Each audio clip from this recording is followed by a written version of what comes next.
میں محفوظ جہاز رانی کے لیے وسیع کثیر الملکی فوجی مشن تعینات کرنے کے لیے تیار ہے۔ تو جو فرانس سے پھر خبر آتی ہے،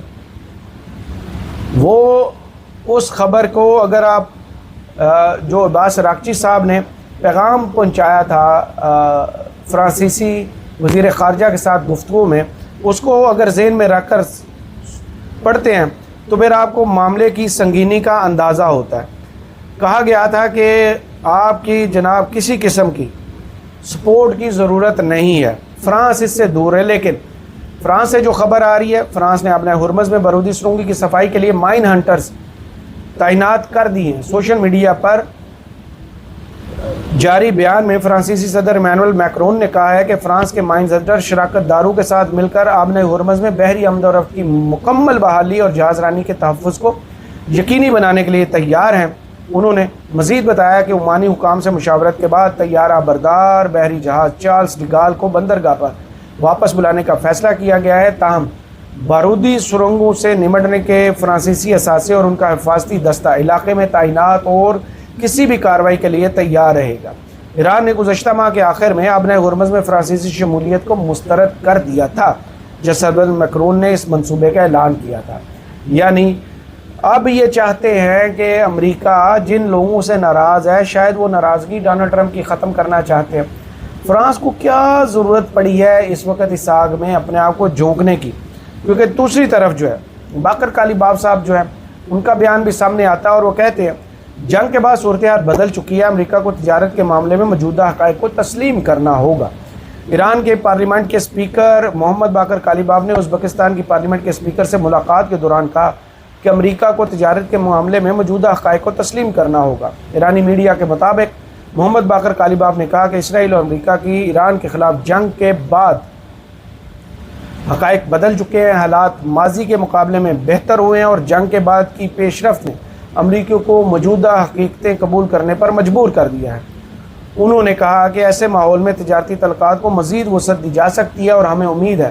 کہ پابندیاں اٹھانے کی بنیاد بھی تیار ہوگی۔ انہوں نے کہا کہ خلیج فارس اور آبنۂ ہرمز میں ایران اور عمان کے مشترکہ انتظام اور خطے میں امریکی شرارتوں میں کمی کے ساتھ ٹرانزٹ تعاون کی ترقی کے لیے بہتر مواقع موجود ہیں۔ اسی لیے تو یہ خبر پھر آتی ہے کہ ایران اور امریکہ جو ہے وہ 11 جولائی کو اسلام آباد میں بیٹھنے جا رہے ہیں اور مذاکرات دوبارہ سے شروع ہوں گے۔ Next round of US Iran talks to take place on July 11 in Pakistan. العربیہ کا یہ دعویٰ ہے جس میں جو ایکسپیکٹڈ ٹاپکس ہیں وہ کچھ یوں ہیں: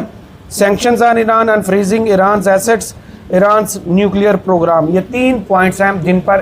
اسلام آباد میں دوبارہ ایران اور امریکہ کے درمیان مذاکرات کا دعویٰ کیا جا رہا ہے۔ لیکن جو حیران کن خبر ہے، پہلے تو ایران نے اس جنگ کو جیتنے کے بعد جو خلیجی ممالک ہیں ان کے ساتھ دشمنی کی بجائے دوستی کی ہنٹیں رکھنا شروع کر دی ہیں، جس کی بنیاد انہوں نے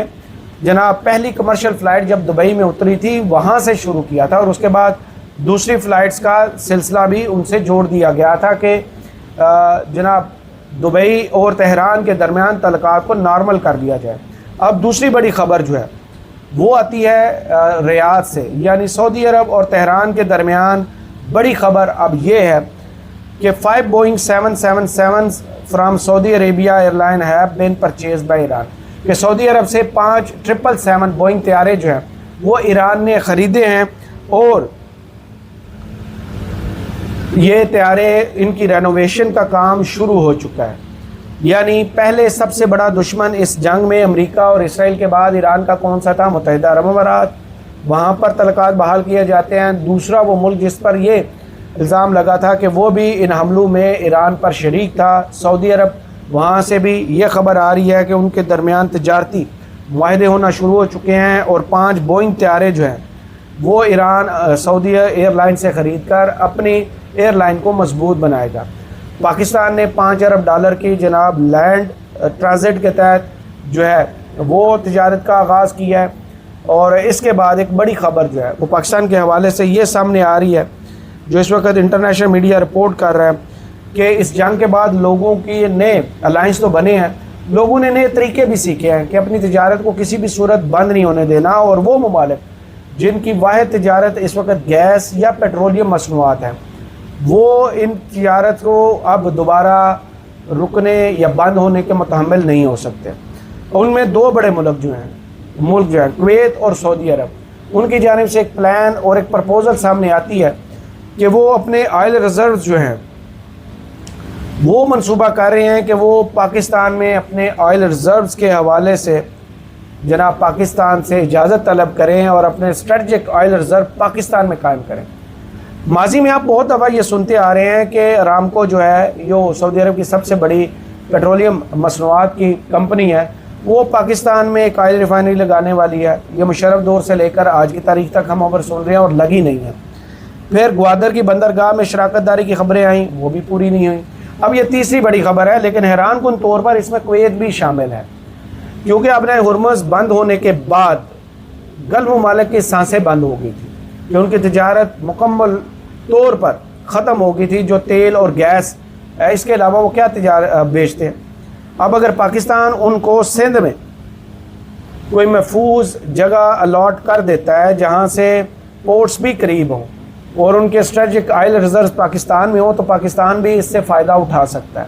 لیکن کیا کہا جائے، اس پوری جنگ میں پاکستان نے مالی فائدہ تو کوئی نہیں اٹھایا، چاہے امریکہ سے یا ایران سے یا پھر سعودی عرب سے، جن کے ساتھ ڈیفنس پیکٹ ہو چکا ہے۔ اور بہت سے لوگ اسلام آباد میں بیٹھے ہوئے یہ بھی دعویٰ کر رہے ہیں